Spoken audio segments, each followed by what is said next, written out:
Hello Capricorn friends, I'm Annie Botticelli and welcome to my Capricorn March 2025 Astrology Horoscope Forecast. I'm calling the theme of this month a groundbreaking new era for Capricorns, and having multiple Capricorn placements myself, I am very excited about what I'm about to share with you. March may be one of the most intense, powerful months of the entire year, thanks to 2 eclipses and the final conclusion to the Aries-Libra eclipse cycle that started in 2023. This report is for you if Capricorn is your sun sign, your moon sign, your rising sign, or any other Cap placement you're listening for.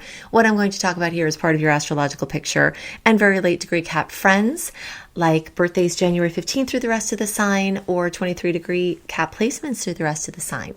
I suggest you additionally listen to my Aquarius report because you very late degree friends will benefit from both readings.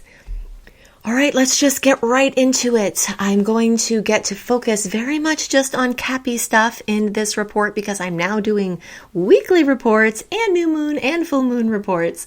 So that takes some pressure off of the monthlies. So I'm really excited about that. But if you don't want to miss anything from me, keep an eye on Spotify, keep an eye on my YouTube channel, or subscribe at anniehelpsyou.com to my newsletter where I will send you out weekly content links.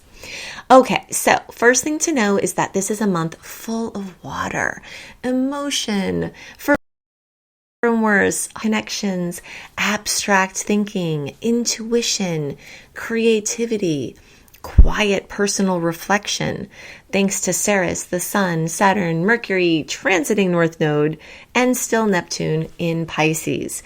So yes, a very emotional month. For better or worse, we never know how that's going to manifest, and usually there's a little bit of both, right? But in general, all of those Pisces placements, at least for your Capricorn placement, is in a really great angle. It's a 60-degree angle of opportunities, and so that is, a really good place to be when we have a predominance of a certain sign. If it goes well with your sign, then, it speaks your language in some way, or it speaks in a language that's easy for you to hold the flow of. Earth holds the flow of water, so that tends to be a good combination. So, look out for opportunities to express yourself in a more heartfelt way, to express your intuition and to use your intuition more in your creative outlets or even your logical expression. Those papers that have to be done, those, normal, busy, everyday things that you have to use to communicate with other people may take on a softer or a more emotional or a more heartfelt or a more intuitive level, because all of these energies activate your 3rd house of Gemini, which is all about communication. It's all about connecting with others and expressing your message, being heard and hearing other people. And not only is the energy of Gemini being activated by a very full 3rd house for Capricorn, but also because Jupiter, which is still in Gemini, which is the ruler of that 3rd house, has recently gone direct in February. And things that had quieted down in those arenas towards the last quarter of the year of 2024 are blazing forward now.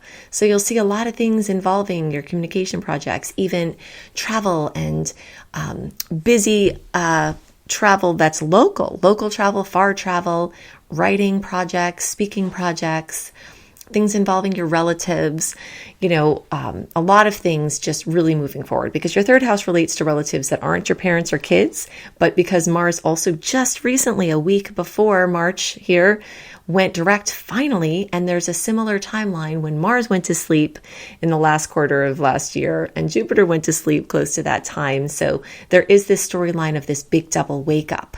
Okay, so you're starting to be able to see forward more, make more plans. Now, as all of this, yay, forward movement is going on, as the cosmic joke from the universe, we also have Venus just going retrograde on March 1st through the middle of April. That pre-shadow transit started at the end of January, and the post-shadow transit will go into May. So this story of personal planet retrograde is not through yet. We still have to be the earthworm in many areas of our lives, but you will feel the difference. Certain things will be going to sleep or slowing down, and certain other things will be waking up. So if you can just go with the momentum, flow with the things that are going well, and if something is not working well that you're trying to do, then accept the retrograde lesson of revamping, rethinking, holding off, going at a slower pace, that kind of thing. You're going to have a chance to redo, rethink, and re-put into practice things from the past involving love and relationships. So things that worked in the past, you can activate those again. Things that didn't work well in the past that you're still dealing with now, you might have to deal with those again, as it tends to bring up unfinished business. And that also has to do with money. Venus rules money just as much as it rules relationships and love. It also rules design projects and your personal appearance. So we do still have this very experimental energy. If you've been listening to my reports for a while, you know over the Mars retrograde month, I took some liberty to get off my chain of, usual ways that I do things and experiment a bit. I've tried some things on, including my new weekly reports, which everybody seems to be loving. So we are still, really in this period of trying things on, seeing how it goes, seeing how it feels, seeing how it flows, and Venus retrograde is going to continue that. So March is full of those opportunities. But at the same time, this is a very action-oriented month. Although we start the month out full of water, very quickly the tables start to turn and it becomes a fire month. All right, so Mercury very quickly will get into Aries. Venus already starts out in Aries. The Venus retrograde cycle will be mostly through Aries, a bit back in Pisces in April. Then the sun will get into Aries. And of course, at the end of March 29th, we have that solar eclipse at 9 degrees of Aries, the final conclusion of that storyline that started in 2023 that we saw to become active every 6 months or so. When there's an eclipse cycle, for the whole time of that cycle, every 6 months when the eclipses happen, it brings these storylines up with drama and intrigue and crazy changes and karmic clearing and new chapters and old things being closed out, sometimes with an astonishing quickness. And we're in that time now. So you will have noticed at the end of January, stories about what was going to happen now will have started to come up. February got stronger. March, big time. We don't always have both eclipses in the eclipse cycle in the same month, but we do at this time, making this one of the most intense months of the whole year. All right. And all of that energy in Aries is action. It's fire. It's adding fire to the watery pot of the Pisces energy. And it also creates a 90-degree angle with Capricorn. Something similar about this Aries energy to your energy is that it's cardinal. Cardinal means moving in a finite direction. So there is something that speaks your language this month about the energies, especially as the planets move into Aries, which is action, it's direction, it's doing something, it's moving in a certain direction. And in many cases, it's going to be forward. In the Venus retro cases, it's going to be backwards, but it will be clear, and in a finite direction or a definite direction. So that 90-degree angle is a pressure point, but pressure points don't have to be bad.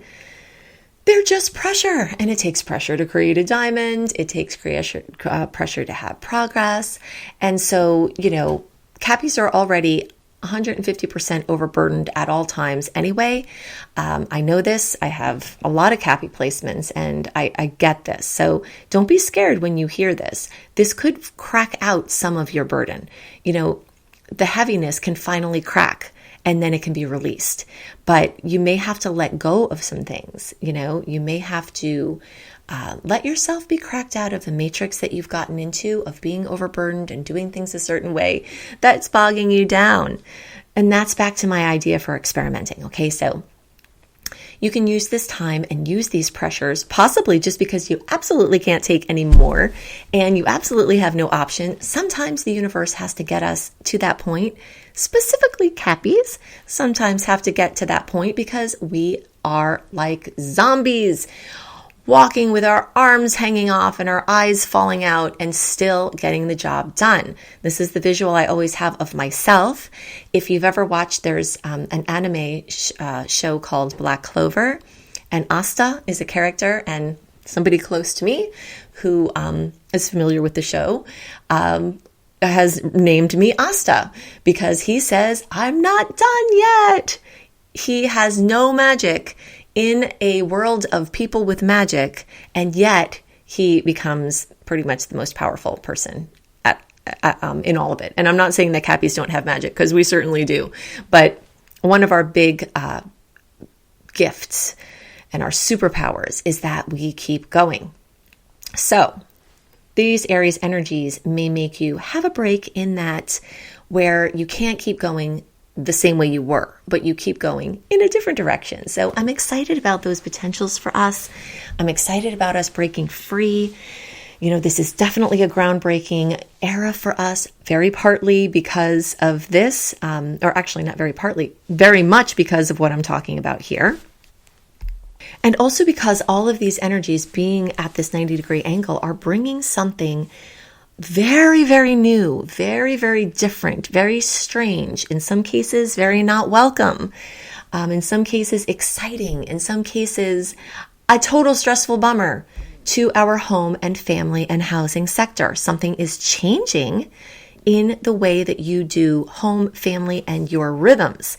Now, it's not just the Aries placements that are bringing this groundbreaking new era. It's also Jupiter in Gemini, having gone direct, moving forward in your 6th house, okay? 6th house is the things that you do every day. It's your routine. It's the glue that holds your life together, the systems that keep everything straight and keep you being able to be a superhero. Those systems are changing. Jupiter tells us there can be luck and expansion and awesomeness in it. The fact that it's in Gemini tells us that for Capricorns, that's going to be a little bit of an adjustment, and we may not like how that is at first. But Jupiter also promises that this can create expansion. And while these circumstances are very likely going to come from outside of you, something you can't do anything about, or something that you're forced to make a decision about, it can open you up into new levels of being, new freedom in your daily schedule, a new way of doing what you do that's lighter and easier and, yes, more fun too. And this is further supported by that March 13th to 14th eclipse, the lunar eclipse, the second one in the Pisces Virgo eclipse cycle that started at the end of last year, that goes into 2027, that's activating Capricorn's 9th house of broadening your horizons, of teaching, of learning, of how you assimilate information and how you put it back out, of your viewpoints on the world, of your spiritual viewpoints, the ways that you look at things. And in many cases, your international relationships or international travel, things like that. So, having an eclipse there also means something's coming to an end. It's a lunar eclipse. There's something in the way that you saw things, something in the way that you did things, something in the way that you traveled or moved around or disseminated or brought in information that is changing. And that goes along with this whole groundbreaking era. This is a new time for Capricorn that is really groundbreaking. Okay, so I am doing weekly reports. I'm doing new moon and full moon reports. And here I'm doing my monthlies still. If you don't want to miss anything from me, just sign up at anniehelpsyou.com. I only send out pretty much just 4 newsletters a month, once a week. I give you the list of the new content that I have. You get early content access.